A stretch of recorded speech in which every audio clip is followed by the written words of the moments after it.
दोस्तों नमस्कार। 3,500 ट्रैक्टर, 40 से 50,000 किसान और इनके लिए तकरीबन 4,500 सुरक्षा कर्मियों की तैनाती, अधिकारी और कर्मचारियों की संख्या 675। जो मीडिया की गाड़ी थी वो तकरीबन 200 थी जो कवरेज के लिए दौड़ रही थी। और 4 हिस्से, खासतौर से दिल्ली के चारों तरफ के बॉर्डर, जिसमें एक सिंधु बॉर्डर है, एक गाजीपुर बॉर्डर है, एक टिकरी बॉर्डर है और एक राजस्थान की तरफ से आता हुआ शाहजहांपुर का बॉर्डर है। यानी सिंधु बॉर्डर से लेकर टिकरी तक लगभग 37 किलोमीटर, टिकरी से शाहजहांपुर लगभग 51 किलोमीटर, गाजीपुर से पलवल लगभग 62 किलोमीटर, रिवासन से पलवल तक के आने की स्थिति में लगभग 25 से 30 किलोमीटर की स्थिति। इस पूरे एनालिसिस को मौजूदा वक्त में सरकार का इंटेलिजेंस डिपार्टमेंट अपनी रिपोर्ट में तब्दील कर चुका है और उसके पास जो आंकड़े हैं वो यही आंकड़े हैं। जाहिर है ये आंकड़े कृषि मंत्रालय में भी होगा, ये आंकड़े देश के गृह मंत्रालय में भी होंगे और ये आंकड़े हो सकता है पीएमओ में भी पहुंच चुके हों। तो क्या इस स्ट्रेंथ के साथ 26 जनवरी को दिल्ली में किसान परेड निकाल पाएंगे? क्योंकि आज हम कुछ बड़े सवालों के साथ आपसे बातचीत करना चाहते हैं। यह बातचीत इसलिए अहम है क्योंकि सरकार और किसान के बीच के टकराव की परिस्थिति एक ऐसी स्थिति में आकर खड़ी हो चली है जहां पर सरकार कानून को वापस नहीं लेगी, जहां पर किसान कानून को वापस कराए हुए नहीं लौटने की परिस्थिति में खुद का मन बना चुका है और यह अलग अलग सीमा पर नजर भी आ रहा है। लेकिन इन सारी परिस्थितियों के बीच में 3-4 सवाल इतने महत्वपूर्ण हैं कि आज इंटेलिजेंस की यह रिपोर्ट, जो आंकड़ों के लिहाज से सरकार की फाइलों में अब चली गई है, अब कल जब बातचीत होगी तो उसमें 2-3 सवाल बहुत सीधे तौर पर देश के कृषि मंत्री उठा सकते हैं और किसान उसका क्या जवाब देंगे यह दूर की गोटी है। या किसान जिन सवालों को उठाएंगे सरकार के पास उसका क्या जवाब होगा या फिर कोई अगली तारीख हो जाएगी, यह भी दूर की गोटी है। लेकिन सरकार आज की रिपोर्ट देखने के बाद कुछ सवालों को अपने जहन में बैठा चुकी है। कल की बातचीत जब होगी तो पहला सवाल यही होगा, कानून तो वापस नहीं हो सकता है, आपको जहां जहां सहूलियत चाहिए वह बताइए, उसकी पूर्ति हम करेंगे। यानी जहां आपको मुश्किल आ रही है उसका रास्ता निकाला जाएगा, लेकिन कानून वापस नहीं हो जाएगा। और सरकार चाहे तो कहीं ज्यादा किसानों को पक्ष में खड़ा कर सकती है, यह सरकार की तरफ से भी धमकी भरे शब्द आ सकते हैं। सरकार चाहे तो भीड़तंत्र के सहारे कानून बनते नहीं हैं, लेकिन अगर भीड़तंत्र के सहारे आप कानून को हटा देना चाहते हैं तो फिर हम उससे ज्यादा बड़ी भीड़ तैयार कर देंगे। सुप्रीम कोर्ट में यही बात क्या 11 तारीख को सरकार कहने वाली है? यानी सुप्रीम कोर्ट की दृष्टि जो 11 तारीख को सुनवाई के दौरान यह होनी चाहिए कि क्या संविधान द्वारा प्रदत्त अधिकार और हक जो किसानों को मिले हैं, क्या केंद्र सरकार ने उसे हड़प तो नहीं लिया? जो राज्यों के हित में चीजें आती हैं या जिन बातों पर राज्यों को कानून बनाने हैं वह केंद्र सरकार ने कानून बना के स्थिति अपने अनुकूल तो नहीं कर ली?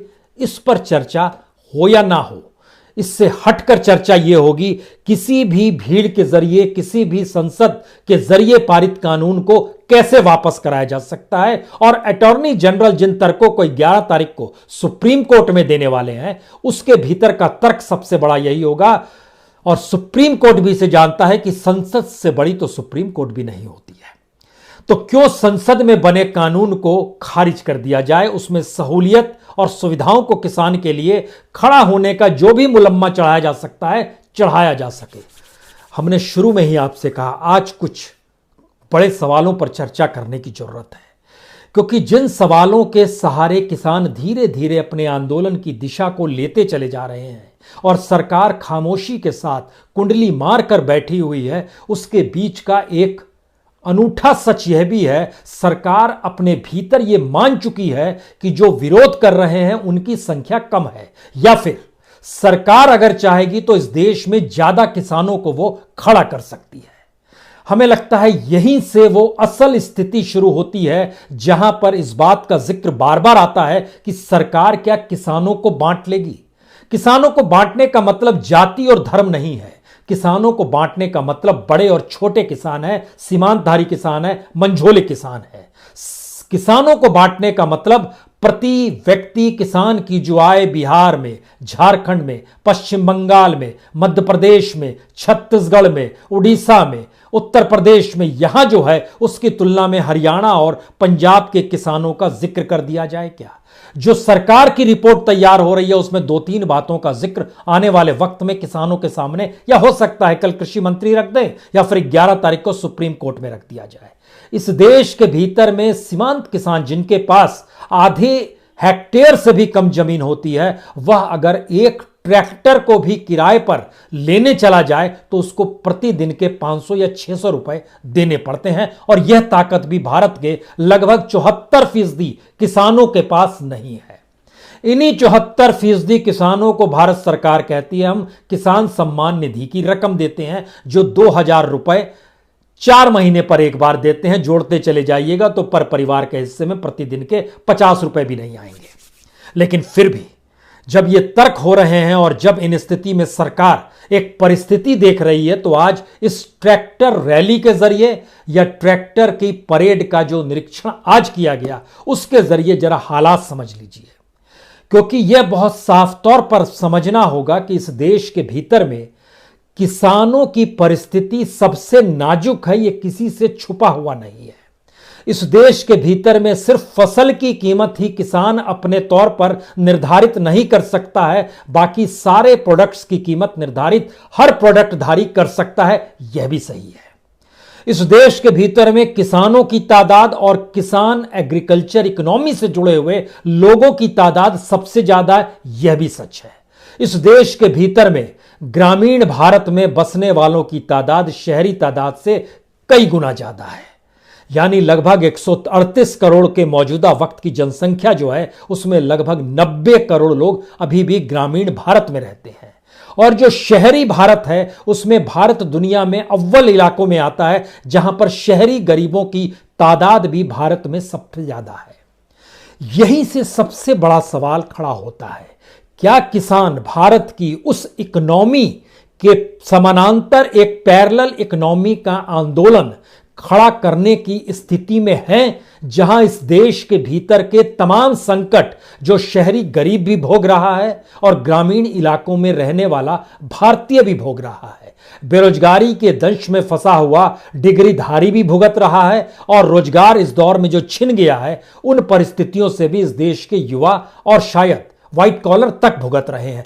क्या सभी को एक ऐसे प्लैंक पे किसान ला पाने की स्थिति में है, या उसकी ताकत आज ट्रैक्टर चलाने से हुई है, कल वो दूसरी ताकत किसी दूसरे रूप में नजर आएगी? ये सारी बातें हो सकती हैं। लेकिन सवाल है कि जब आंदोलन की ताकत उस पूंजी पर ही आकर टिक जाए, जिस पूंजी के आश्रय ट्रैक्टर भी एक औजार नहीं बल्कि ट्रैक्टर एक पैसे के जरिए खरीदी गई ताकत के तौर पर नजर आता हो, जिसमें डीजल भराने पर ही ट्रैक्टर चलेगा। महात्मा गांधी ने यूं ही आंदोलन को सरोकार और आम जनता से नहीं जोड़ा। वो चाहते तो पैसे से भी जोड़ सकते थे, चाहे चंपारण का आंदोलन हो, चाहे खेड़ा का आंदोलन हो। जो भी किसानों को लेकर महात्मा गांधी ने आंदोलन किया उसमें एक सीमा रखी थी, इतना ही पैसा खर्च होगा, एक बजट बनाते थे और लिमिटेशंस के साथ इसलिए रहते थे। उनको पैसा देने वालों की कमी नहीं थी, लेकिन वह इसलिए सीमित अवस्था में काम करते थे क्योंकि इस देश के भीतर में 2 जून की रोटी की लड़ाई हर एक आम शख्स लड़ रहा है, इसका एहसास महात्मा गांधी को था। तो उन्होंने उस पेट के साथ संघर्ष को जोड़ना शुरू किया। क्या दिल्ली के चारों तरफ घूमते हुए ट्रैक्टर का खर्च, उस पे आने वाले डीजल का खर्च, यह हो सकता है बहुत कम हो, इसमें कोई दो दिक्कत नहीं है। लेकिन किसानों की जरूरत, अगर इस देश का किसान एकजुट हो जाए तो बिहार का किसान हो या छोटे प्रदेशों का किसान हो, झारखंड का किसान हो, तमिलनाडु का किसान हो, उसकी जरूरत बहुत न्यूनतम पे टिकी हुई है। और वह भी जब देख रहा है टेलीविजन स्क्रीन पर ट्रैक्टर के जरिए विरोध प्रदर्शन को, तो वो जान रहा है कि ये टकराव शायद एक ऐसी मजबूत किसान संगठनों का है जो अपने जरिए इस सरकार कि उस कानून को बदलना चाहते हैं जो किसानों के लिए हितकारी नहीं है। यह फैक्ट है। लेकिन कुछ सवाल फिर यहीं से शुरू होते हैं। एक बात समझनी चाहिए। सरकार के पास अपनी कोई पूंजी नहीं होती है। सरकार हमेशा जनता के पैसे से ही सरकार जनता के संघर्ष को दबाती है, यह भी समझना होगा।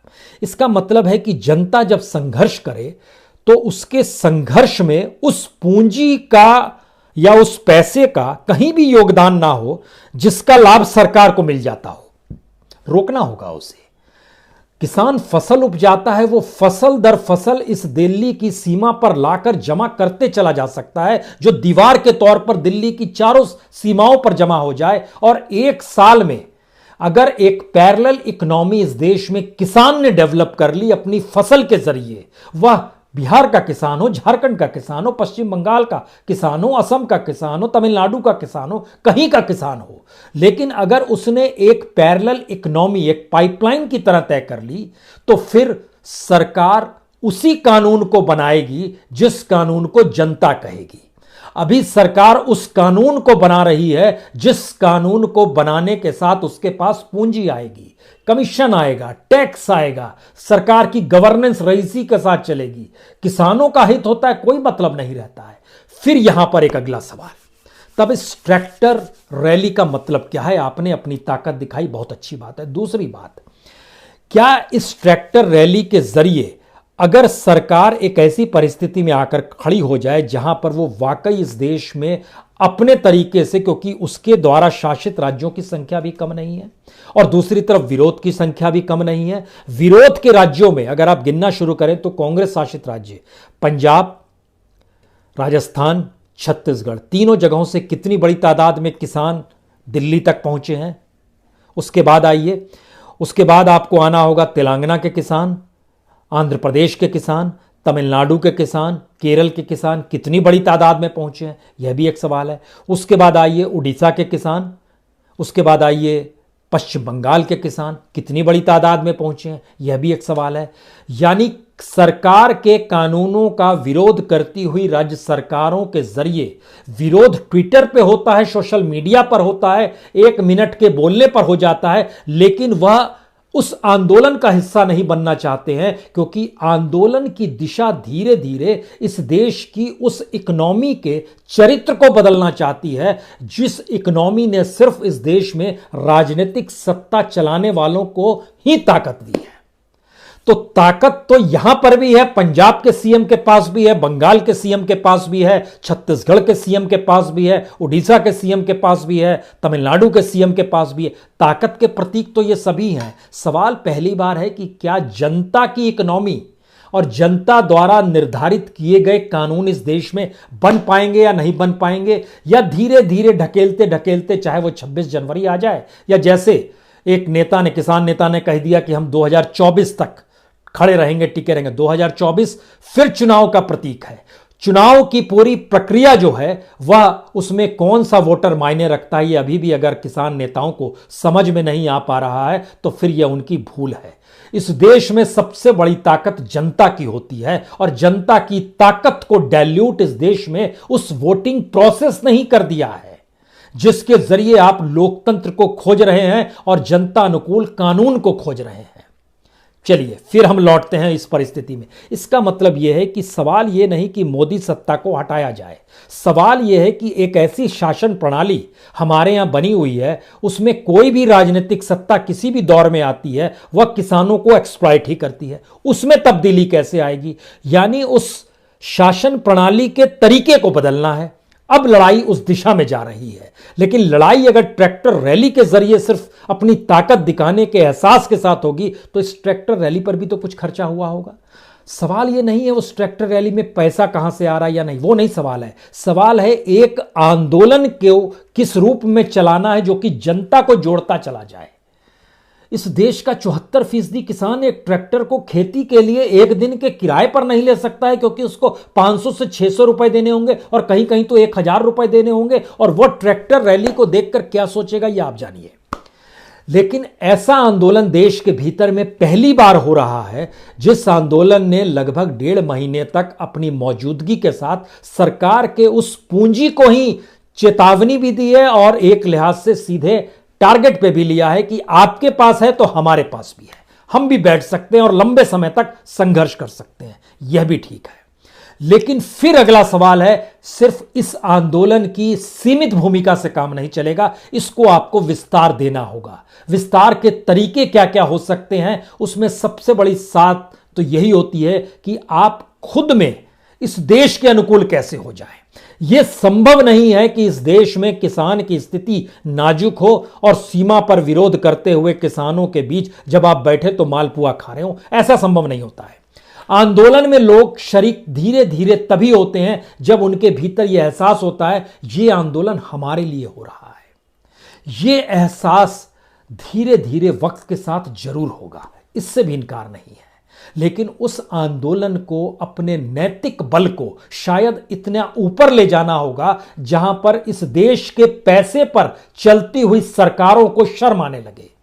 चाहे वो रायसीना हिल्स पर बैठे हों, चाहे वो 7 RCR में बैठे हों, चाहे इस देश के भीतर में कितना भी उपभोग कर रहे हों, क्योंकि इस देश के कैबिनेट मिनिस्टर हो, स्टेट मिनिस्टर हो, प्राइम मिनिस्टर हो, प्रेसिडेंट हो, सुप्रीम कोर्ट हो, तमाम इंस्टीट्यूशंस हो, एग्रीकल्चर मिनिस्ट्री हो, तमाम ब्यूरोक्रेट्स हो, सभी को पैसा इस देश के टैक्स पेयर के पैसे से ही यह सरकार चलती है। और यही है कि जनता को इस बात को समझना, कोई असहयोग ब्रिटिश सरकार से करने की जरूरत नहीं है, लेकिन अपने आंदोलन को इतना साफगोई के साथ और इस शुद्धता के साथ क्रिएट करते चले जाना है जहां पे इस सरकार को भी शर्म आए कि वह एक गाड़ी से चलकर सिंधु बॉर्डर भी आ जाए तो सवाल उठने लगे कि तुमने इस गाड़ी में जो पेट्रोल भराया है वो पेट्रोल भी इस देश की जनता का है, उसके पैसे से तुम चल रहे हो और कैसे बात कर सकते हो। जिस विज्ञान भवन के भीतर में इस देश का सबसे शानदार होटल देखता परखता है, वहां पर जो खासतौर से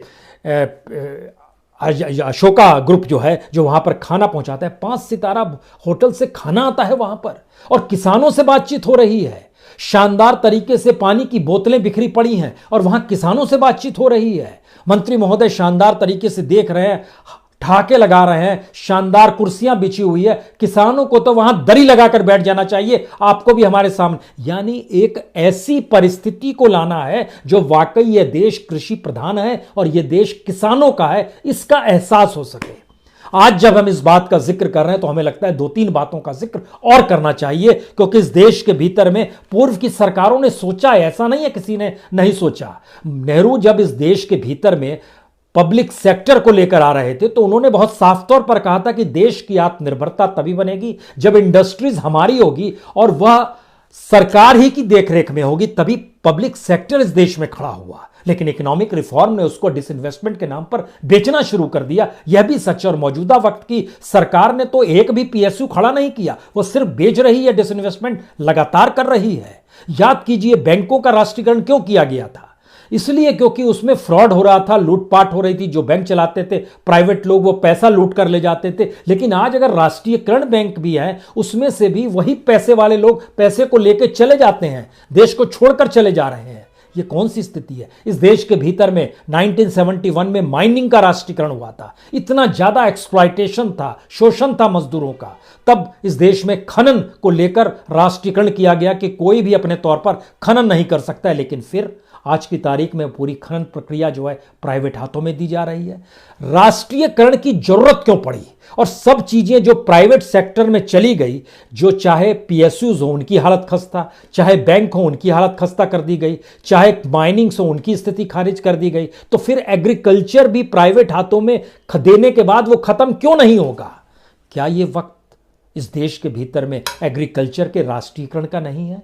इस देश के भीतर में खेती की जमीन खरीदने बेचने पर पाबंदी लगाने का वक्त नहीं है? इस देश के भीतर में जो खेती की जमीन पर खेती करता है उसको बड़ी तादाद में रियायत देने का वक्त नहीं है? उसके अनुकूल परिस्थिति बनाने का वक्त नहीं है? क्योंकि इस देश में 90 करोड़ लोग अगर ग्रामीण भारत में रहते हैं और उसमें से 72 करोड़ लोग सीधे सीधे एग्रीकल्चर से ही जुड़े हैं, उसी पर आश्रित हैं, तो फिर देश किसका है? देश 2024 के चुनाव का इंतजार करेगा या देश इस देश के भीतर में अब उस संविधान को भी देखना शुरू करेगा और सुप्रीम कोर्ट 11 तारीख को बैठेगी तो एक बार बोलेगा। आप संविधान देख लीजिए, इस आंदोलन को मत देखिए, उस संविधान में क्या क्या दर्ज है। आपने तो कुछ भी नहीं माना, आपने तो ट्राइबल्स को लेकर 5वीं अनुसूची तक को इंप्लीमेंट संसद नहीं कर पाई इस देश के भीतर में, तो फिर क्या मतलब माने जाए इसके। इसका मतलब यह है कि आंदोलन की शक्ल में धीरे धीरे आगे बढ़ेगा, उसकी समझ किसानों को नए सिरे से डेवलप करनी होगी, जहां पर उनकी अपनी नैतिक ताकत, इस बात का एहसास सरकारों को करा सके, मंत्रियों को करा सके, विज्ञान भवन में बैठने वाले तमाम नौकरशाहों को भी करा सके कि आपका खर्चा पानी भी इस देश के ऊपर से चल रहा है और हम इतनी सादगी के साथ अपनी लड़ाई लड़ रहे हैं क्योंकि इस देश के भीतर में हम न्यूनतम जरूरतों की लड़ाई लड़ रहे हैं। तभी तो वो एमएसपी है, मिनिमम सपोर्ट प्राइस है। क्या इस बात का जिक्र होगा? और अगर इस स्थिति में एक ऐसी परिस्थिति हम लोग के सामने आ चुकी है जहां पर आंदोलन के अलावे रास्ता कुछ नहीं निकल पा रहा है, तो इस आंदोलन में जब जनता शरीक होने लगेगी तो आपको 2024 का इंतजार नहीं करना है। आपको ना तो पार्लियामेंट का इंतजार करना है, ना सुप्रीम कोर्ट का इंतजार करना है। ये लोग खुद ब खुद निर्णय लेंगे जब एक बड़ी तादाद में स्थिति, आंदोलन ही देश के में तब्दील हो जाएगा। क्या ऐसी स्थिति आ सकती है? या टारगेट लेकर चलें कि आज हमने ट्रैक्टर मार्च किया है, 26 तारीख को एक और परेड करेंगे, उसके बाद स्थिति और होगी, हम लगातार बैठे रहेंगे, एक लंबे समय तक चीजें खिंचती चली जाएगी। हमें लगता यह है कि इस देश की सरकार के उस विजन को किसान समझ लें जिसके जहन में बहुत साफ है, यह देश पूंजी से चलता है, पैसे से चलता है। पैसा और पूंजी कॉरपोरेट के जरिए ही कमाया जा सकता है। इस देश के भीतर में जो, चाहे वो कृषि की जमीन हो, चाहे वो वन की जमीन हो, चाहे कुछ भी हो, सारी, चाहे वो झोपड़पट्टी ही क्यों ना हो, सारी चीजों को पैसे में कन्वर्ट कीजिए, सब चीजों को मोनेटाइज कीजिए और जो कंज्यूमर क्लास है, जिसके पास पैसा है, वह उस चीजों को खरीदेगा और वही एक साइकिल चलेगी। यानी मार्केट इकोनॉमी का वही मंत्र भारत सरकार के पास है या मोदी सरकार के पास है, जिसमें पूंजी सबसे महत्वपूर्ण है। उसके लिए मानव संसाधन मायने नहीं रखते हैं, इस देश के नागरिकों की संख्या मायने नहीं रखती है। वो कितनी बड़ी तादाद में, चाहे भूखे परिस्थिति में जी रहे हों, चाहे वो भटक रहे हों, उनके पास बीज ना हो, किसी के पास फर्टिलाइजर की स्थिति ना हो, कहीं पर सिंचाई की व्यवस्था ना हो, ये चीजें मैटर सरकार के लिए नहीं कर रही है। सरकार के उस कैपिटलिज्म के माइंड में बहुत साफ आ गया है कि हमको दरअसल क्रोनी कैपिटलिज्म कल तक बोला जाता था, अब तो वो ट्रांसपेरेंट हो गया है। तो सरकार जब इस दृष्टि को अपना चुकी है, तब किसान आंदोलन के सामने सबसे बड़ी चुनौती यही है कि वह अपने आंदोलन को ही इस देश में कन्वर्ट कर दे। क्या यह सोच किसान आंदोलन के सामने आ सकती है? क्या किसान आंदोलन से जुड़े नेता इस दिशा में सोचना शुरू करेंगे? अन्यथा अपनी ताकत का एहसास कराएंगे। ताकत का एहसास दिखाने से नहीं होता है, ताकत का एहसास इस देश के भीतर में मौजूदा वक्त तो शायद और किसानों के अनुकूल है, क्योंकि हमारी इकोनॉमी जो है डामाडोल है। सरकार के पास इतना पैसा भी नहीं है कि वो एमएसपी पर इस देश के अलग अलग राज्यों में जाकर किसानों को हक का पैसा भी दे सके। यह स्थिति भी सरकार की नहीं है, राज्यों की स्थिति भी नाजुक है। लेकिन हमारा जो पूरा पॉलिटिकल सिस्टम है वही उस पूंजी पर टिका हुआ है, जिस पूंजी की मांग अपने तौर पर धीरे धीरे किसान दिखाते और दर्शाते हुए कर रहे हैं कि हमको भी कुछ पूंजी दे दो। यह रास्ता नहीं है। कानून को पूरे तरीके से बदलने का मतलब यह है कि अगर किसान कल बोलें तो अब उनको सुझाव यह देना चाहिए कि हम जिस कानून को लाना चाहते हैं वो उस कानून का ड्राफ्ट ये है, और उस ड्राफ्ट में इस देश के एग्रीकल्चर के राष्ट्रीयकरण का भी जिक्र हो और स्टेट की जिम्मेदारी भी इस देश के एग्रीकल्चर को लेकर सौंपी जाए उसे, तब यह बात बनेगी। अन्यथा इन छोटे कानूनों में अटक कर भटक कर, और सरकार को इससे कोई असुविधा नहीं है क्योंकि सरकार उसी रईसी से जी रही है। आज पता नहीं 3,500 ट्रैक्टर जब चल रहे थे उसमें कितने डीजल की खपत हो गई, क्योंकि दुनिया के बाजार में जब डीजल सबसे सस्ता है उस समय भारत में दुनिया के बाजार में डीजल भी सबसे महंगा है, यानी उसका टैक्स का पैसा भी सरकार के पास ही जाता है। आंदोलन की दिशा ऐसी होनी चाहिए कि सरकार को एक पैसे की मदद कैसे नहीं मिलेगी और किसान ही अपने तरीके से चीजों को डेवलप करेंगे। किसान आंदोलन में एक भी पैसा से बाजार से खरीद नहीं होगी, बल्कि किसानों के जरिए ही और उस पैरेलल इकोनॉमी को क्रिएट करने की जरूरत है। कभी इस पे विस्तार से चर्चा होगी, लेकिन इस आंदोलन की दृष्टि एक ऐसी जगह पर जाकर पहुंच गई है जो वाकई इस देश को अपने भीतर समाहित कर ले तो ठीक है, अन्यथा अगर वो ये कहेगी आंदोलन करने वाले कि देखिए हम किसी को दिक्कत परेशानी में नहीं ला रहे हैं लेकिन हम अपना आंदोलन कर रहे हैं, तो फिर ये आंदोलन सिर्फ और सिर्फ आंदोलन भर की भूमिका ही निभाएगा। उसको इस देश में कैसे तब्दील होना ये समझना होगा। लेकिन फिर भी आज की पूरी जो ट्रैक्टर रैली थी वो नज़ारा बड़ा शानदार जरूर था, लेकिन उस शानदार नज़ारे के पीछे संघर्ष और शायद सरकार की असहिष्णुता और उसका जो अपना रुखड़ापन है, जनता के साथ कटे हुए सरोकार है, वह नजर नहीं आ रहा था। लेकिन सरकार ने भी आज 3,500 पुलिसकर्मियों की तैनाती, 675 अधिकारियों की तैनाती, यह भी खर्चा जनता के ही पैसे का हुआ है। बहुत बहुत शुक्रिया, बहुत बहुत शुक्रिया। अब देखते हैं कल क्या निकलता है। कल जब बातचीत होगी, मुश्किल सवाल है लेकिन फिर भी बहुत बहुत शुक्रिया।